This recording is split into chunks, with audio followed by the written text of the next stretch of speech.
140 থেকে 150 কোটি জনগণের দেশ ভারত, পৃথিবীর বৃহত্তম গণতান্ত্রিক দেশ ভারত, পৃথিবীর প্রধান যে দুই তিনটা শক্তি, সেই দুই তিনটা পরাশক্তির একটা হয়ে উঠছে ভারত, এরকম স্বীকৃতি যখন বিশ্ব দরবারে আলোচনা হচ্ছে, ঠিক সেই সময় আমরা অসাধারণ একটা তথ্য পেলাম স্বঘোষিত স্বাধীনতার ঘোষকের মুখ থেকে।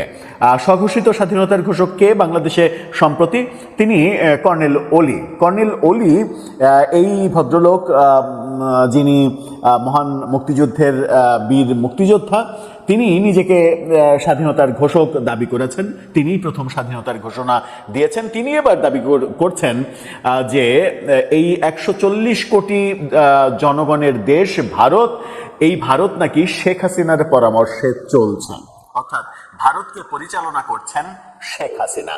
আমার মনে হয় যে কর্নেল ওলির এই বক্তব্যের জন্য, তার বক্তব্য নিয়ে আলোচনা, তো ডিটেল আলোচনা করব, শুরুতেই বলি যে এই বক্তব্যের জন্য আমার মনে হয় যে সায়েন্স ফিকশনে অথবা নতুন একটা ধারা যোগ করে কাল্পনিক মানে নোবেল যদি হয়, যে কাল্পনিক নোবেলে ভূষিত করার ব্যাপার থাকে, কিংবা প্রফেসর ইউনূস নিজে চাইলে এমন করতে পারেন যে তার শান্তির নোবেলটা তিনি এই কর্নেল ওলিকে দিয়ে দিতে পারেন এই উপলক্ষে।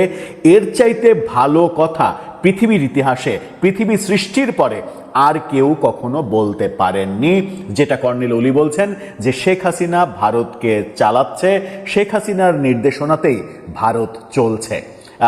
যদি শেখ হাসিনা এত ক্ষমতাবান হন, তাহলে শেখ হাসিনার পতন হলো কেন 2024-এর 5 আগস্টে, সামান্য মানে এই ছাত্র আন্দোলনে? চলুন একটু জেনে দেখি কর্নেল ওলি কি বলছেন, কি বোঝাতে চাইছেন। মানে কারো আত্মীয় স্বজন যদি পাবনায় থাকেন, তাহলে তারা যোগাযোগ করবেন কিনা। দর্শক, বলছিলাম এই মানে মেটিকুলাস কর্নেল ওলির কথা। তিনি নির্বাচনের আগে যখন জামাতের সঙ্গে নির্বাচনী জোট করলেন এবং নির্বাচনে ভয়াবহ রকমের পরাজয় বরণ করলেন, এনসিপির ওই মানে পিচ্চি পাচ্চা খুদে নেতারা 6 জন জিতে সংসদে গেলেন, অথচ এই বীর মুক্তিযোদ্ধা, যার বর্ণাঢ্য রাজনৈতিক ক্যারিয়ার রয়েছেন, তিনি নিজেকে স্বঘোষিত স্বাধীনতার ঘোষক বলতে গিয়ে আম ছালা দুটোই হারিয়ে ফেললেন। নির্বাচনে প্রথমবারের মতো পরাজিত হলেন। 2 আসনে, কোনো আসনে তার ছেলের কোনো আসনেই তিনি জিততে পারলেন না। এরকম ঘটনা আমরা দেখেছি। এবার তিনি বলছেন যে শেখ হাসিনা ভারত চালাচ্ছে, শেখ হাসিনার পরামর্শে ভারত চলছে, শেখ হাসিনার পরামর্শে পশ্চিমবাংলায় ভোট হয়েছে, শেখ হাসিনার পরামর্শে ভোটে কারচুপি হয়েছে, শেখ হাসিনার নির্দেশনায় শেখ হাসিনা শুভেন্দুকে জিতিয়েছেন, শুভেন্দুকে পশ্চিমবাংলার মুখ্যমন্ত্রী করেছেন, শেখ হাসিনার পরামর্শেই মমতা ব্যানার্জিকে সরিয়ে দেওয়া হয়েছে। এত কিছু নাকি ভারতে হচ্ছে শেখ হাসিনার পরামর্শে। ভারতের প্রধানমন্ত্রী এই মুহূর্তে কি নরেন্দ্র মোদী নাকি শেখ হাসিনা? সেটাই আমার মনে হয় যে বিবেচনা করে দেখা উচিত এই মুহূর্তে। কি বলছেন তিনি? কালবেলার এই মেটিকুলাস মানে শিরোনামটা দেখে নেন। সেখানে বলা হচ্ছে যে হাসিনার পরামর্শে মমতাকে হারিয়ে শুভেন্দুকে বসানো হয়েছে কর্নেল ওলি।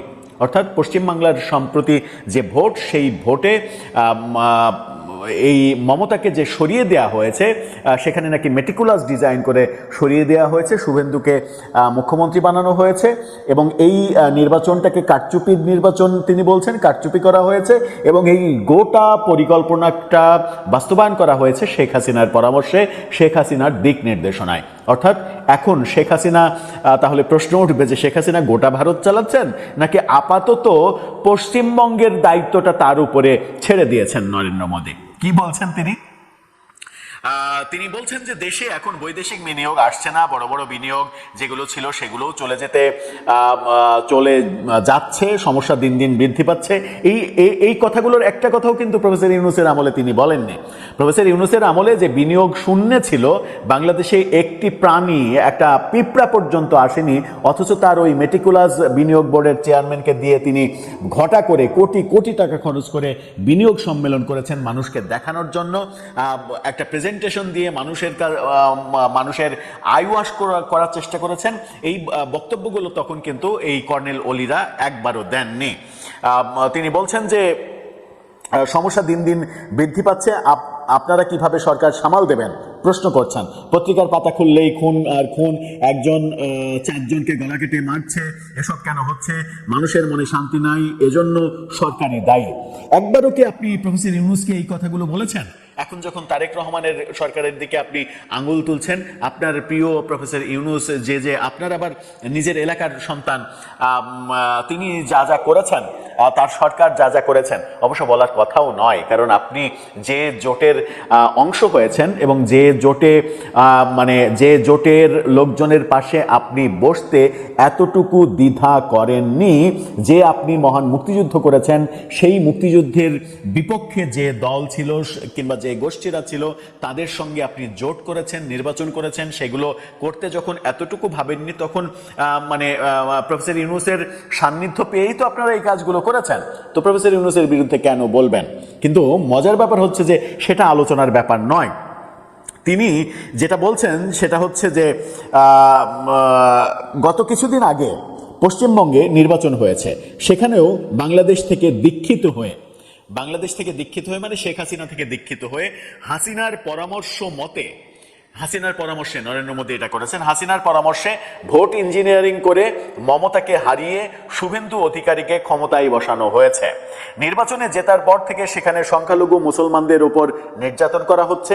পত্রপত্রিকায় দেখলাম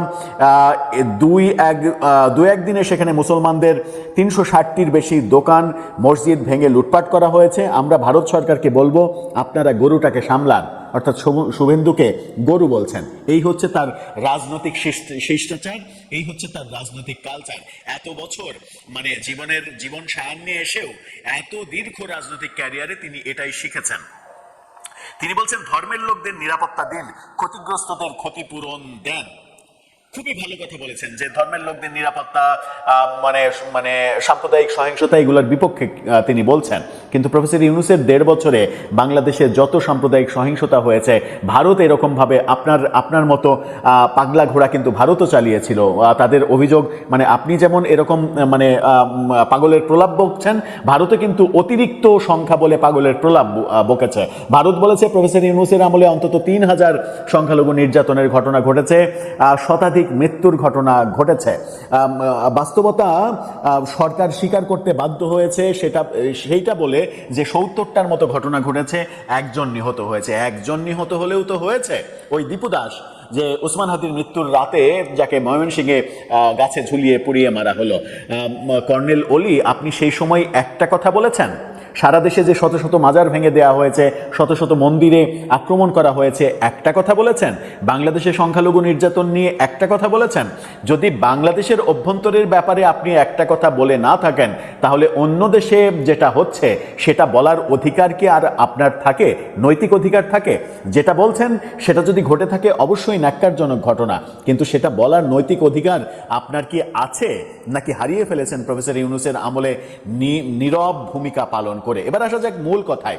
তিনি বলছেন যে পশ্চিমবঙ্গের এই নির্বাচনের মেকানিজম, এটা শেখ হাসিনার পরামর্শে তৈরি করা হয়েছে, মমতা বন্দ্যোপাধ্যায়কে সরিয়ে দেওয়া হয়েছে এবং শুভেন্দুকে সেখানে মুখ্যমন্ত্রী করা হয়েছে। যদি ভারত শেখ হাসিনার পরামর্শেই চলে, তাহলে ভারতের প্রধানমন্ত্রী তো নরেন্দ্র মোদীর হওয়ার কথা নয়, ভারতের প্রধানমন্ত্রী তো শেখ হাসিনার হওয়ার কথা। তাই কি মনে করেন? বিশ্বের অন্যতম তৃতীয় কিংবা চতুর্থ পরাক্রমশালী দেশ যাদেরকে বলা হয় এই মুহূর্তে, যে ভারত চীনের সঙ্গে টেক্কা দিচ্ছে যে চীনকে কিভাবে পরাজিত করা যায়, চীন পৃথিবীর 1 নম্বর শক্তি হতে চলেছে আমেরিকাকে টেক্কা দিয়ে, সেই ভারতের প্রধানমন্ত্রীকে সরিয়ে দিয়ে শেখ হাসিনা কলকাঠি নাড়াচ্ছেন। একটা পুরো রাজ্যের নির্বাচন তিনি নিয়ন্ত্রণ করেছেন, তার পরামর্শে মমতাকে সরিয়ে দেওয়া হয়েছে। তো তার পরামর্শে মমতাকে সরিয়ে দিলে শেখ হাসিনার লাভ কি? শুভেন্দুকে বসিয়ে শেখ হাসিনার লাভ কি?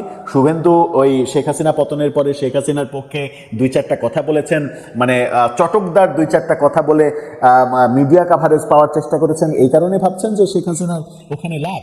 শেখ হাসিনার লাভ কি পশ্চিমবঙ্গের নির্বাচন নিয়ন্ত্রণ করে? কোনো লাভ আছে? পশ্চিমবঙ্গ কি ভারত, নাকি ভারতের কেন্দ্রীয় সরকার ভারত? সেইটা বোঝার মতো জ্ঞান কি আছে আপনার? সেই প্রশ্নটা বিনীতভাবে করতে চায়। আর আপনি নিজেই যখন এই কথাতে এত বেশি আশ্চর্য হওয়ার কিছু থাকে না।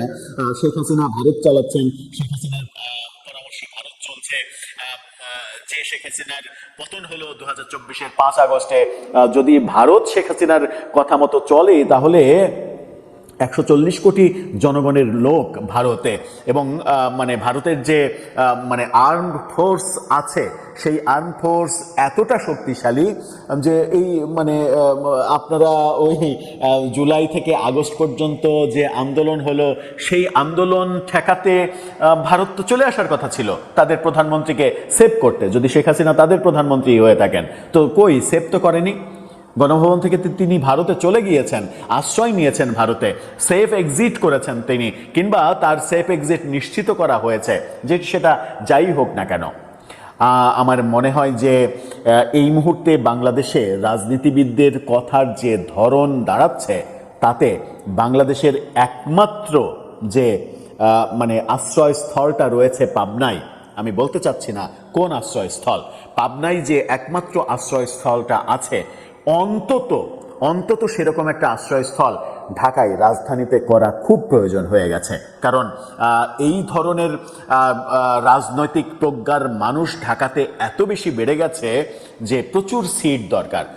পাবনাতে খুব বেশি সিট ফাঁকা থাকে না বোধহয়। কিংবা যদি পাবনায় যারা বাসিন্দা কিংবা আশেপাশে মানে হেমায়তপুরের আশেপাশে যাদের বাড়ি, তারা কি একটু খোঁজ খবর নেবেন নাকি 2-4টা সিট ফাঁকা রাখা যায় কিনা, স্পেশাল অকেশনে যেন কাজে লাগে মাঝে মাঝে। আপনার মন্তব্য জানিয়ে লিখতে পারেন আমাদের কমেন্ট বক্সে।